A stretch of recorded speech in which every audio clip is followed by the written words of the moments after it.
अस्सलाम वालेकुम। आज की वीडियो में हम करेंगे mathematics book 2D2 seventh addition जो न्यू एडिशन आया, इसका चैप्टर नंबर 7 स्टार्ट करेंगे। और मैंने सोचा चैप्टर नंबर 7 की एक्सरसाइज 7.1 स्टार्ट करने से पहले हम उसका इंट्रोडक्शन कर लेते हैं कि असल में कि रिलेशंस, फंक्शंस, डोमेन, रेंज, ये कोर डोमेन ये होता क्या है। पहले हम इसके बारे में पढ़ लेते हैं, फिर इसके बाद हम एक्सरसाइज इसकी स्टार्ट करेंगे। इसकी एक एक्सरसाइज है तो पहले इसका इंट्रोडक्शन कर लेते हैं, फिर हम इसकी एक्सरसाइज स्टार्ट कर लेंगे।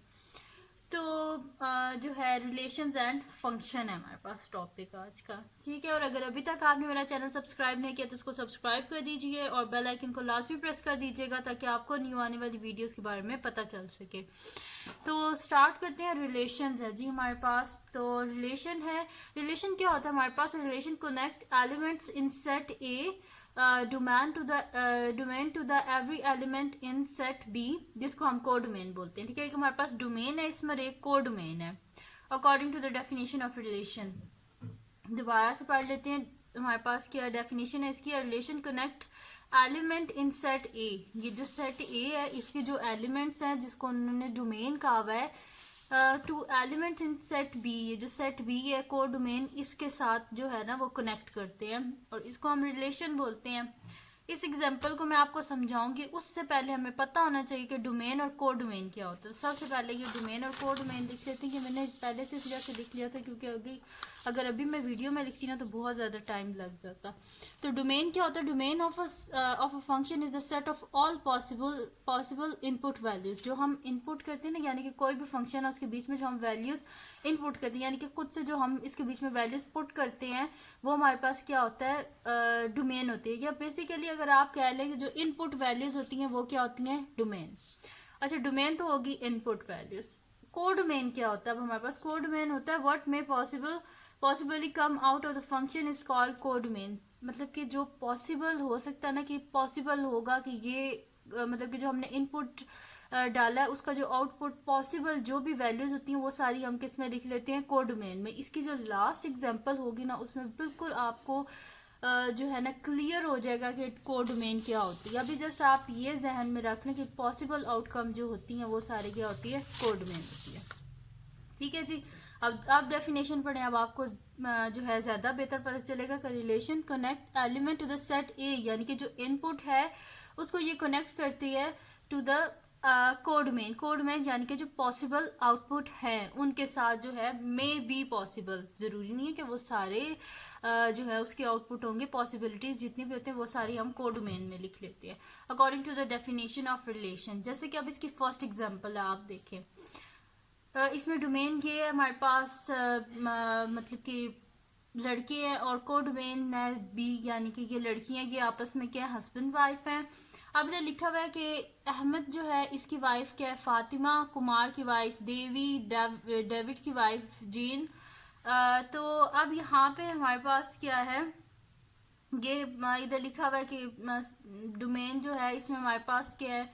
कि जो बॉयज हैं मतलब कि Ahmad is the husband of Fatima, ठीक है। इस तरह इन्हें रिलेशन लिखा हुआ है। एक सेकेंड एग्जांपल है हमारे पास जिसमें डोमेन है हमारे पास। अच्छा, ये जो एग्जांपल है ना, इस एग्जांपल से हमें बिल्कुल क्लियर हो जाएगा कि रिलेशन और फंक्शन में क्या फ़र्क होता है, ठीक है। अभी आप इस एग्जांपल को देख लें, जब मैं फंक्शन पढ़ा चुकूंगी ना उसके बाद हम फिर इसी एग्जांपल पे आएंगे और आपको बिल्कुल क्लियर हो जाएगा कि रिलेशन और फंक्शन जो है इसमें क्या डिफरेंस होता है।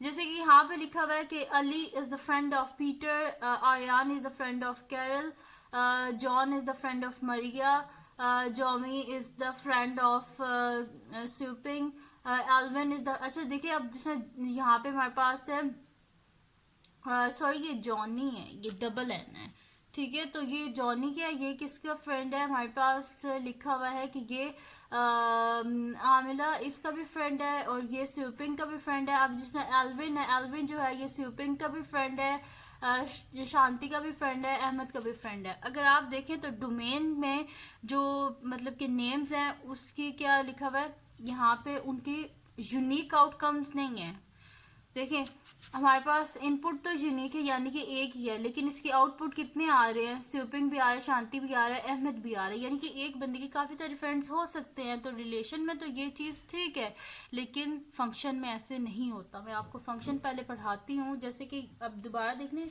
जैसे कि यहाँ पे लिखा हुआ है ना जॉनी, तो जॉनी क्या है वो यहाँ पे लिखा हुआ है आमला का भी फ्रेंड है और स्वीपिंग का भी फ्रेंड है, यानी कि इसकी आउटकम जो हमारे पास जो आ रही है ना, ठीक है, वो उसमें जो है आउटपुट जो इसकी आ रही है हमारे पास, वो उसमें यूनिक हमारे पास एलिमेंट नहीं आ रहा। देखें उसमें आमला भी आ रहा है, स्वीपिंग भी आ रहा है, तो इस वजह से ये देख लें ये रिलेशन है हमारे पास। और फंक्शन में आपको बताती हूँ, यहाँ पे लिखा हुआ है फंक्शन अब आ गया हमारे पास। तो function is a relation in which every element in the domain has a unique image in the codomain। हर जो एलिमेंट है उसकी यूनिक इमेज होगी, यानी कि ऐसे नहीं होगा कि एक से ज़्यादा उसकी इमेज बन रही होगी। जैसे कि यहाँ पे आप देखते हैं, आप पहले डेफिनेशन पूरी पढ़ लेते हैं। Every element in the domain has a unique exactly one image in the codomain. Exactly one image होगी, वन से ज़्यादा इमेज नहीं होगी। जैसे कि यहाँ पे लिखा हुआ है डोमेन में हमारे पास लिखा हुए हैं बॉयज़ लिखे हुए हैं, कोई भी उनके नेम रख लें ABCD। को डोमेन में हमारे पास इनके मार्क्स लिखे हुए हैं, जो किसी टेस्ट वगैरह में इनके मार्क्स आए हैं या पेपर में आए हैं। जैसे कि जो फर्स्ट बॉय है उसके कितने मार्क्स हैं, 40 है, B जो है उसके 70 हैं, C के 50, D के 60। अब ऐसे तो नहीं हो सकता कि एक ही टेस्ट है उसमें किसी के 50 भी आ जाए, और यानी कि मैथ का अगर टेस्ट हुआ तो ऐसे तो नहीं हो सकता कि किसी बंदे के 2 मार्क्स आए हों। उसमें टेस्ट एक है तो जाहिर बात है एक ही दफ़ा मार्क्स आएंगे। तो इसी वजह से यहाँ पे देखिए बिल्कुल हमारे पास जो है ना यूनिक है, एग्जैक्टली वन इमेज है हमारे पास, ठीक है। यानी कि आउटपुट भी हमारे पास एक ही है, ठीक है। अब इसकी एक और एग्जांपल हम लेते हैं। जैसे कि अब यहाँ पे ये है डोमेन और ये को डोमेन। अब आप कह रहे होंगे कि यहाँ पे जो डोमेन है उसके जो एलिमेंट्स हैं वो 3 जो हैं वो एक को डोमेन की उनकी इमेज एक बन रही है। अब आप इसको गौर से सुने, यहाँ पे लिखा हुआ है कि क्या होता है फंक्शन में उनकी यूनिक इमेज बनती है, यानी कि ऐसे नहीं है। देखें अब यहाँ पे लिखा हुआ है, ये जो डोमेन में लिखा हुआ है ये सन्स हैं और को डोमेन में इनके जो फादर्स हैं वो हैं। अब ऐसे तो नहीं हो सकता, मतलब कि जैसे अब यहाँ पे लिखा हुआ है पीटर, जिम, जॉन, तो इन सब के इनके सब के जो फादर है कोई भी उनका नाम हो सकता है। यहाँ पे जो है आप कोई भी रख लें, जैसे डेविड रख लें, तो इन सब के फादर का नाम जो है वो डेविड होगा, ठीक है। अब ऐसे तो नहीं हो सकता कि पीटर जो है वो इसका भी बेटा है और इसका भी बेटा है, इसका बेटा, ऐसे तो नहीं हो सकता। तो इस वजह से क्या होगा कि डोमेन जो है इसमें हमारे पास जो डोमेन के जितने भी एलिमेंट होते हैं इनकी एग्जैक्टली वन इमेज हो सकती है, ठीक है। एक से ज़्यादा इमेज नहीं हो सकती, यहाँ पे रेपिटेशन बिल्कुल भी नहीं होती। जैसे कि पीटर देखें इसकी एक ही इमेज बन रही है, जिम है इसकी एक ही इमेज बन रही है, जॉन की एक ही इमेज बन रही है। ऐसे नहीं है कि जॉन के दो दो एरोज हमारे पास जा रहे हैं, इस तरह नहीं होता, ठीक है। तो ये आ गया हमारे पास फंक्शन। और अगर आप देख लें, अब इन दोनों को अगर आप देखें इस एग्जाम्पल से आपको बेहतर पता चलेगा। अब यहाँ पे आप देखें कि हमारे पास क्या आ रही है, इनपुट जो है वो जॉन है और इसका आउटपुट में देखें 2 एरोज है, यानी कि इसकी यूनिक इमेज नहीं है, इसकी 2 इमेजेस बन रही हैं। और इधर फंक्शन में क्या लिखा हुआ है कि यूनिक इमेज होनी चाहिए, हर एलिमेंट की एक यूनिक इमेज होनी चाहिए। और इधर देखें सब की यूनिक है, ऐसे नहीं है कि पीटर की यहाँ पे 2 इमेजेस बन रही है, हर किसी की यूनिक बन रही है, ठीक है। तो ये हो गया हमारे पास फंक्शन। अब इससे नेक्स्ट हमारे पास टॉपिक है जी रेंज है। तो अब हम क्या करते हैं, रेंज करते हैं, और इसका लास्ट टॉपिक है। और इस टॉपिक से आपको पूरा ये क्लियर हो जाएगा ज़्यादा बेहतर तरीके से। अब हमारे पास रेंज है, तो रेंज ऑफ द फंक्शन क्या होते हैं, the set of all possible output values what actually comes out of a function is called range.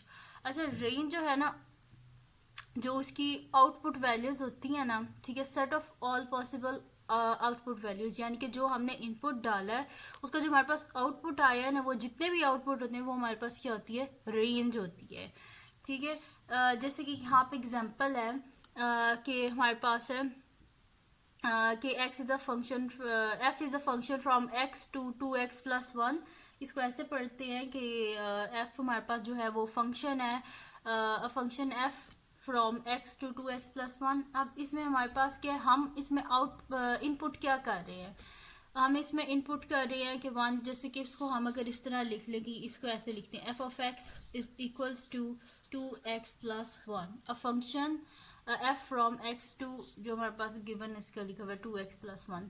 अच्छा, अब इसमें हमारे पास क्या है, डोमेन में ये हमारे पास एलिमेंट है, यानी कि हम इनपुट ये करेंगे 1 2 3 4, तो और आउटपुट यानी कि यहाँ पे देखें कोड डोमेन में मैंने क्या बोला था कि वो हम सारे लिखते हैं कि जो पॉसिबल में भी पॉसिबल हो सकते हैं, यानी कि जो पॉसिबिलिटीज हो सकती हैं हमारी, मतलब कि हम जो सोचते हैं कि शायद ये भी आंसर हो सकता है, ये भी, तो जितनी भी पॉसिबिलिटीज होती है ना, जैसे कि यहाँ पे मैंने लिखी हुई भी थी कोड डोमेन की, what यहाँ पे देखें, what में possibly comes out of a function is called the codomain, यानी कि जो हमें लगता है कि हो सकता है ये इसका आंसर हो, what में possibly, ठीक है, तो वो सारे हम किधर लिख लेते हैं, कोडोमेन में लिख लेते हैं। लेकिन रेंज क्या होता है, जो एग्जैक्टली उसका आउटपुट होता है वो सारे एलिमेंट किस में आ जाते हैं, रेंज में आ जाते हैं। जैसे कि सबसे पहला हमारे पास इनपुट क्या है, 1 है, तो मैं यहाँ पे 1 लिख लेती हूँ, तो f into 1 is equals to, हमारे पास क्या आ रहा है, 2 into 1 plus 1 which is equals to 2 into 1 2 plus 1 is equals to 3।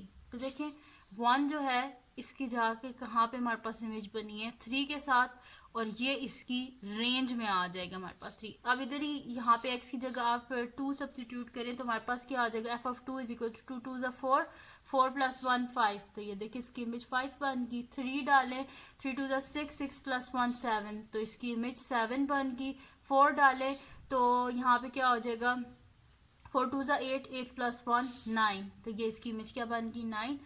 अब हमें जो लगता था मे भी पॉसिबल हो सकता है कि ये इसकी आउटपुट हो, वो सारी हमने कोड डोमेन में लिख ली थी, लेकिन जो एग्जैक्टली उसका आउटपुट आया वो किस में आ जाएगा, रेंज में आ जाएगा। अब देखिए मैंने यहाँ पर डोमेन लिखी है, डोमेन क्या आई थी 1, जो हमने इनपुट इसमें जो वैल्यूज हमने जो है डाली थी वो कौन सी थी, 1 2 3 4। कोड डोमेन में हमें जो लगता था कि शायद ये इसकी पॉसिबल है कि ये इसका आंसर हो, इनकी इमेजेस ये बने, तो वो हमने लिख लिया था 1 से लेके 10 तक, और रेंज जो एग्जैक्टली उसका आउटपुट आया था वो सारे किस में आ गए, रेंज में आ गए। ठीक है जी, तो ये थी जी आज की वीडियो, जिसमें मेरे से जितना हो सका मैंने उतनी अपनी तरफ से बेहतर आपको बताया कि functions, relations, range, domain, codomain, ये सब कुछ मैंने आपको बताया है। तो अगर ये वीडियो आपको पसंद आई हो, आपको इसे समझ आया हो, तो इस वीडियो को लाइक कीजिएगा, मेरे चैनल को सब्सक्राइब कीजिएगा और बेल आइकन को लाजमी प्रेस कर दीजिएगा, ताकि आपको न्यू आने वाली वीडियोस के बारे में पता चल सके। और अपने फ्रेंड्स के साथ भी इस वीडियो को शेयर कीजिएगा और उनको बोलेगा सब्सक्राइब कर दें, और दुआओं में याद रखिएगा। अल्लाह हाफिज़।